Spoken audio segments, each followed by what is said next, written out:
സഹോദര, മരണാന്തരം ഒരു ജീവിതമുണ്ട്.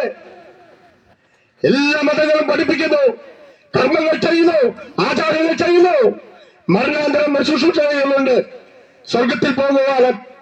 എന്നാൽ സ്വർഗത്തിൽ പോകണമെങ്കിൽ ആചാരങ്ങൾക്കോ അനുഷ്ഠാനങ്ങൾക്കോ കഴിയില്ല. മറിച്ച് ഈ ഭൂമി നീതിയോടെ ജീവിക്കണം. നീതിയോടെ ജീവിക്കണമെങ്കിൽ യേശുവിന്റെ പാതയെ പിൻപറ്റി യേശുവിൽ വിശ്വസിക്കുന്ന ഏതൊരു മക്കൾക്ക് മാത്രമേ സ്വർഗരാജ്യത്തിൽ പ്രവേശിക്കാൻ കഴിയത്തുള്ളൂ. ഇവരെ കവലും കോഴക്കാരനായി ജീവിച്ചിട്ട് അവരെ സ്വർഗത്തിൽ പോകുമെന്ന് ആരെങ്കിലും ജനങ്ങൾ പഠിപ്പിക്കുന്നുണ്ടെങ്കിൽ അത് തെറ്റായ ചിന്തകളാണ്. സ്വർഗം അത്ര മനോഹരമായിരിക്കുന്ന സ്ഥലമാണ്. സ്വർഗം പവിത്രമാണ്, നിഷ്കളങ്കമായിരിക്കുന്ന ഒരു കൂടാരമാണ്. ആ കൂടാരത്തിലേക്ക് അവിടെ പാപത്തിന് നടക്കുവാൻ കഴിയത്തില്ല. അതുകൊണ്ട് ജീവിച്ചിരിക്കുന്ന ഈ സമയം ഞങ്ങളെ കേൾക്കുന്ന മക്കൾ ഒരു തീരുമാനമെടുത്താട്ടെ.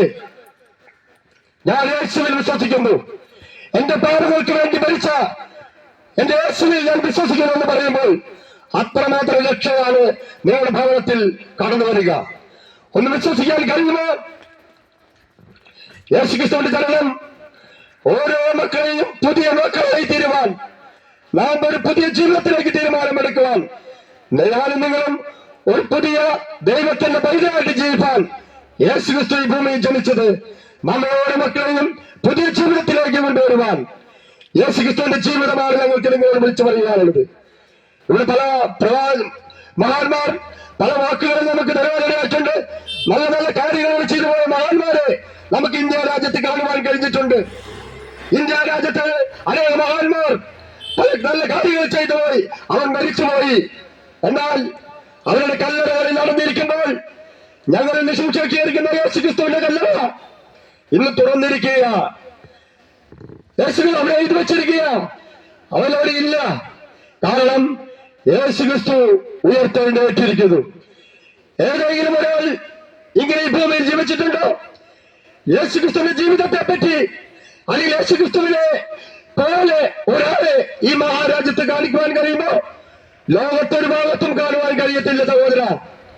യേശുക്രിസ്തുവിന്റെ ജനനം ഒരു സാധാരണ ജനനമല്ലായിരുന്നു. 550 വർഷങ്ങൾക്ക് മുമ്പ് പ്രവാചകന്മാർ മുഖാന്തരം അരുളി ചെയ്ത കന്യകയിൽ നിന്ന് ജനിക്കുമെന്ന് മുന്നമേ പ്രവചിച്ചു വച്ചു. ബത്ലഹേമിലെ കൊച്ചുനാട്ടിൽ ജനനമടിക്കുമെന്ന് എഴുതി വച്ചു. യേശുക്രിസ്തു ഈ ഭൂമിയിൽ വന്ന് മരിക്കും, ഉയർത്തെഴുന്നേൽക്കുമെന്ന് മുൻ പ്രവാചകന്മാർ എഴുതി വച്ചു. യേശുക്രിസ്തു ജനിക്കുന്നതിന് എത്രയോ വർഷങ്ങൾക്ക് മുമ്പ് ഇത് പ്രവചിച്ചു വച്ചു. ആരുടെയെങ്കിലും ജനനം ഇതുപോലെ മുൻകൂട്ടി പ്രവചിച്ചു വെച്ച് ജനിച്ചതായിട്ട് ആരെങ്കിലും നമുക്ക് കാണുവാൻ കഴിഞ്ഞിട്ടുണ്ടോ? ഒന്ന് പരിശോധിക്കൂ.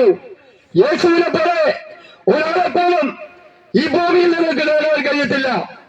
കാരണം യേശുക്രിസ്തുവിന്റെ ജീവിതം, മരണം, ഉയർത്തെഴുന്നേൽപ്പ് ഒരു മക്കളെ പുതിയൊരു ജീവിതത്തിലേക്ക് തിരഞ്ഞെടുക്കുവാൻ, മരണാന്തരം ഒരു ജീവിതമുണ്ട്.